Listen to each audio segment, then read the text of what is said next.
All right, so I'm backstage here with Shawn Mullins. Just got done watching him perform, and I don't say this very often, but I'm a huge fan. Well, thank you, Courtney. Appreciate it. I enjoyed playing tonight. It was a little chilly up there, but we got it all warmed up. Our fingers got warmed up after a little bit, so it went okay.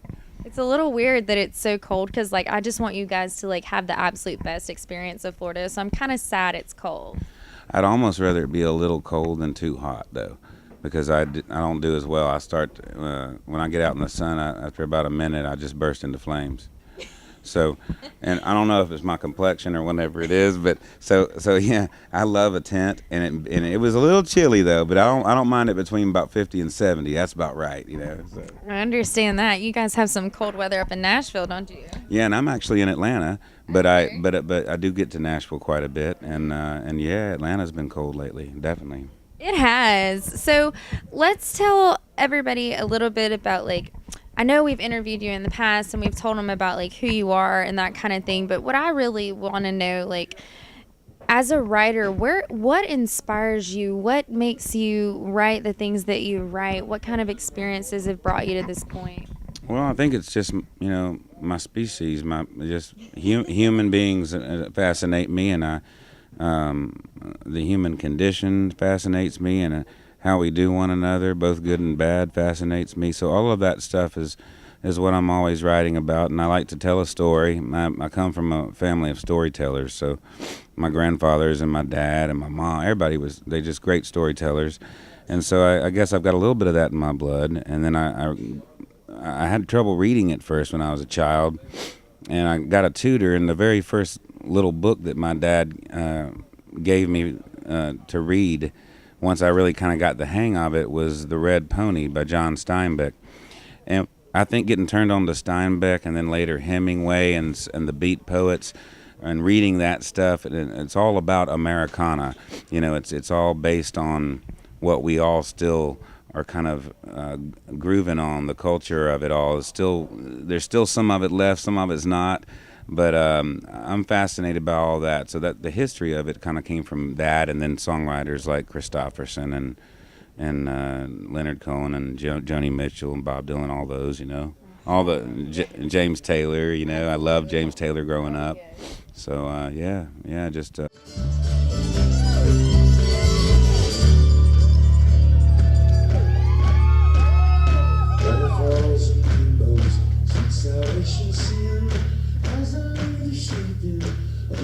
Golden skin, my friends now gather around and listen close. The story takes a turn. I wasn't feeling like his only lover I did learn. I was down by the ocean. Tonight you've played a lot of hits that you've written with other people, or tell us a little bit about what are some of the who you've worked with that were some of the bigger artists. What was fun, I'll tell you one that was kind of quirky. I typically will, you sit in a room with several writers and you write in Nashville, and not a lot's come from that for me. I typically, if I write all night long with Chuck Cannon, maybe we'll start about midnight, and about 6 in the morning we'll probably have us a song. And it might only be the first draft. We may put another 10, 15 hours into the song before the lyric is where we want it. And that doesn't happen a lot in Nashville in the writing meetings that you have.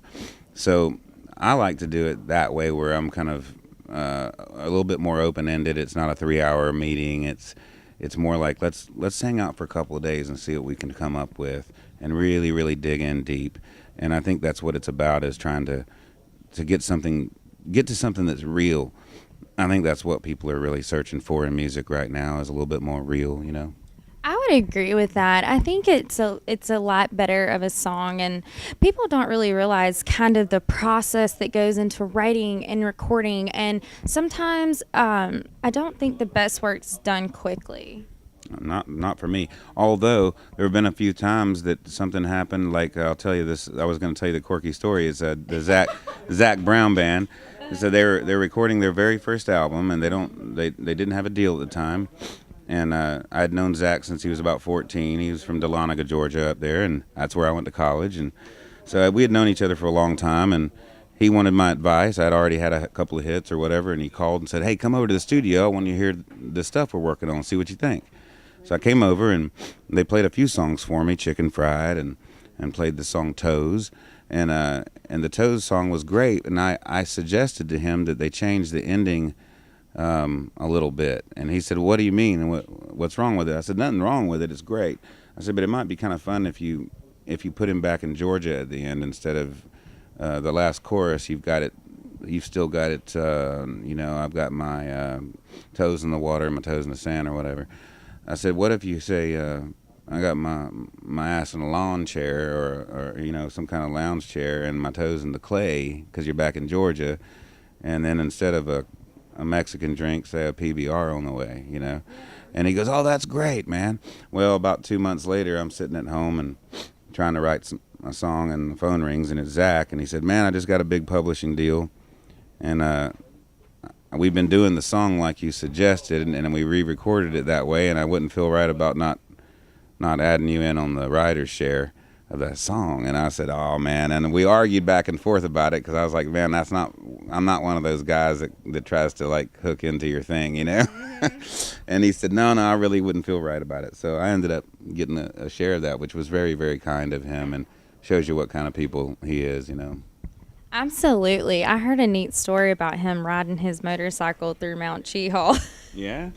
Yeah, and I thought it was really neat. Like before a show, he had taken his motorcycle through Mount Cheehaw, and I grew up like hiking and going all through there. So that was a really cool. Cheehaw's wonderful. I actually own some land right on the side of that mountain. Do you really? Yeah, right next to the National Forest there. I just a couple of years ago bought some acres over there. I love it. Yeah. Oh man, I used to ride my motorcycle Yeah, there. that's a good ride. Well, I really just want to give you like a compliment. I don't think you're only a great performer and a great writer, but you are a great mentor. Some of the biggest writers that I follow or kind of keep up with and read about, it's just you are one of those people who take young songwriters or someone who's not so much known as a songwriter, and you really just help develop them and work with them. And I think that says more, and that is just so amazing. And I just want to let you know that you are such a great mentor. Thank you. I love doing that. It was done for me too, and I just passing it along. That's all it is. It's just passing it along and keeping the whole thing going. So